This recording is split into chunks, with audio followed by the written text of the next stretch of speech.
Hello, fellow fleet and mobility players. Using telematics or telemetry, as they say in Brazil, can reduce the operational expenses of the vehicle fleet.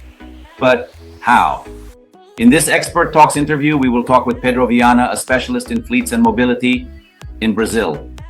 Pedro and his team manage vehicles for the world's leading beauty products company with nearly 90,000 employees worldwide.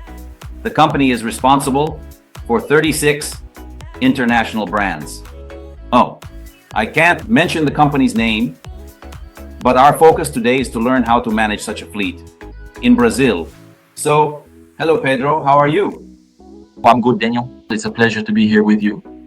The pleasure is mine too. I just have these 4 or 5 questions. Pedro, to begin, could you talk about the profile of your fleet? Are they cars for executives or for work purposes? Are they rented or directly purchased? So, Daniel, our fleet is 100% rented. 77% of this fleet is for work purposes. It's a sedan vehicle, right? These people perform commercial activities, and the choice of this car is related, of course, to the engine and everything, but mainly because of the feature of having a larger trunk. Because these people sometimes need to carry boxes anyway, materials for their daily activities.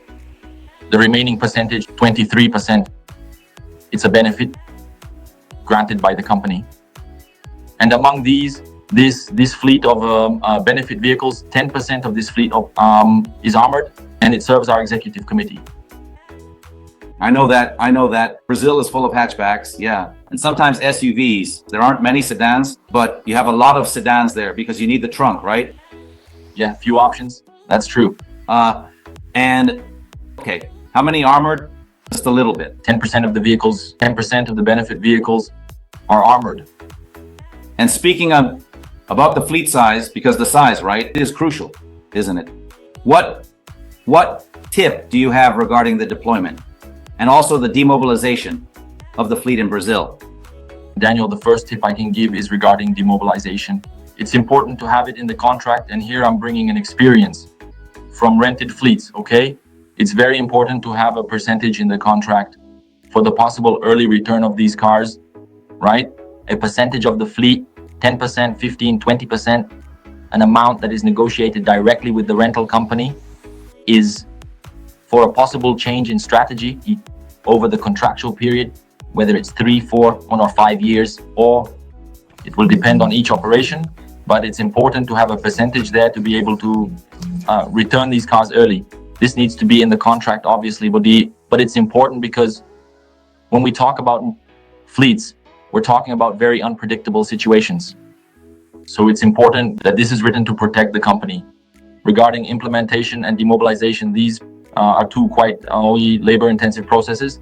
I think every fleet manager knows how it is, how it keeps us up at night, right? When we are in this process of implementation and demobilization. And so in the implementation, it's important to have the SLAs very clear in the contract regarding the car billing deadline, the car delivery deadline, so that this is respected, so that there is a well-defined schedule, and this schedule is respected. Because many times the rental company is also changed, so it becomes even more complex. Regarding demobilization, it's a very clear communication plan with the driver, making it clear the importance of returning the car without damages, so that later on this is not deducted from their paycheck, for example. So in short, take care of the car throughout the contract. but at the end of the contract, pay even more attention because this cost can be passed on, right? So you have to, okay, you handle the contract with suppliers and also communication with the drivers, right? Exactly. And you deal with everything, all this part that you do, right? Exactly. About the idle fleets. Remember when we came out of the pandemic, the use of the fleet changed a lot, and it was much less. Now it's back. But do you think it's already back to normal? Yes, Daniel. I understand that this pandemic period, fortunately for all of us, is over. It's in the past. And we clearly noticed in the telemetry that the numbers have returned to a normal state. And it's extremely important, as you mentioned, the issue of idleness. It is completely related to the final result of that operation. So the more idle cars I have, the higher the cost I will have. With these cars sitting idle, in short, not generating revenue for the company. So it's extremely important to have everything mapped out, the necessity of that car, along with HR, with the management of that person who left the company or became ineligible for some reason and the car was returned. Yeah, we need to understand the real need to have that car in the contract or not, right? And then it ties into the issue I mentioned earlier about being able to return this car early to the rental company, having a percentage there for this return so that we don't have to pay a penalty. In short, changes throughout the contract that are normal and happen. All of this impacts cost. And I wanted to start talking about telematics because I work with many countries in the Americas now, and telematics is growing in many countries, and I think here in Brazil as well. How can this technology help fleet managers reduce expenses in Brazil? Daniel, telematics for every fleet manager. Increasingly, it's the main tool we have for decision making, right? So telematics aligned, of course, with other data, but telematics is perhaps today the main tool we have regarding the creation of indicators and everything else. So the first point, of course, is safety. It's about protecting people's lives, preventing accidents. It's bringing actions that are concrete, robust, so that we avoid anything happening to that person, of course. Yes, also preventing losses, but first and foremost, without a doubt, the life of each individual. And then the other situations that follow that come along, right? Which is cost control, right? As you mentioned, when we have telemetry, we can measure the mileage accurately, track it monthly and efficiently, and keep the car maintenance up to date and effectively. Of course, we rely on the employee, but we need to inform them that they need to stop the car for preventive maintenance, because in the future, this could lead to warranty loss and corrective maintenance. So it's essential for us to control this mileage issue, also for fuel purposes. People have corporate cards, right? A fuel card, and the limit of this fuel card is measured according to the telemetry, meaning that the entire history, the entire average mileage that this person has is taken into account to be able to align the limit so that there is neither excess nor shortage on the card. And this is also, it's another tool of telemetry among many others, right? When we talk about telemetry, we are preventing accidents, and with accidents, we have financial losses, right? So repairing the cars, dealing with fines, it's the same thing. So telemetry is basically the dashboard for the fleet manager to make day-to-day decisions. Yeah, I was talking to you before the interview started about this thing. Sometimes the challenge for telemetry. You mentioned that sometimes people don't like it, more or less, right? The drivers. Is that a challenge for you as well from time to time? Yes, it's a challenge. It's a challenge because of the privacy issue.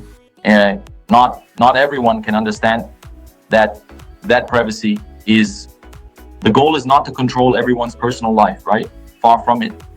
The goal is to provide fleet managers, in short, all the areas that are in contact with the employee so that we can prevent accidents, right?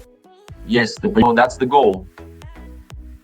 And which expenses do you think are more crucial?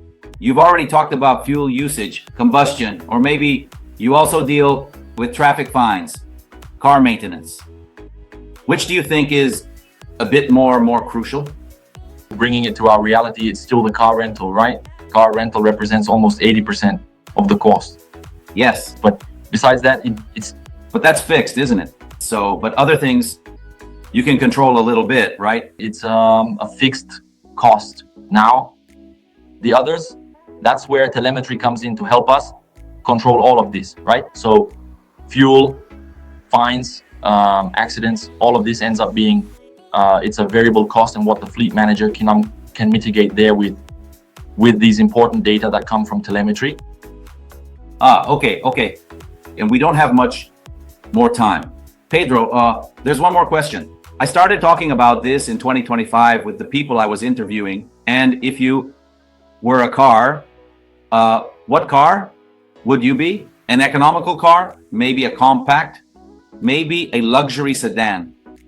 Like the ones you have in your fleet there? Or an SUV, a pickup, or a sports car? What type of vehicle and why? Daniel, this question is an interesting one, isn't it? But, well, I am a big fan of Toyota. I think Toyota is a success story, and among Toyota's cars, and even because of the characteristics that this car has, which I, as a person, have, I think the SW4, the Hilux SW4, which is an SUV, is a very family-oriented car. It's a reliable car. It's a car that I think has a good, strong cost-benefit ratio, of course, for a certain audience, because it has a high acquisition cost, but it also has low depreciation. Anyway, I think the SW4 is the car I would choose to answer this question. Oh, Pedro is quite specific, a Hilux SW4. And no, I like this car too. This car is good. And so there's not much more time, but thank you also to you watching, the FMT Insiders watching. I hope you learned some things from Pedro. I think you did. And once again, thank you, Pedro, for your time, right? No problem, Daniel. Thank you, and I'm at your disposal. Okay. All right. Bye-bye, everyone.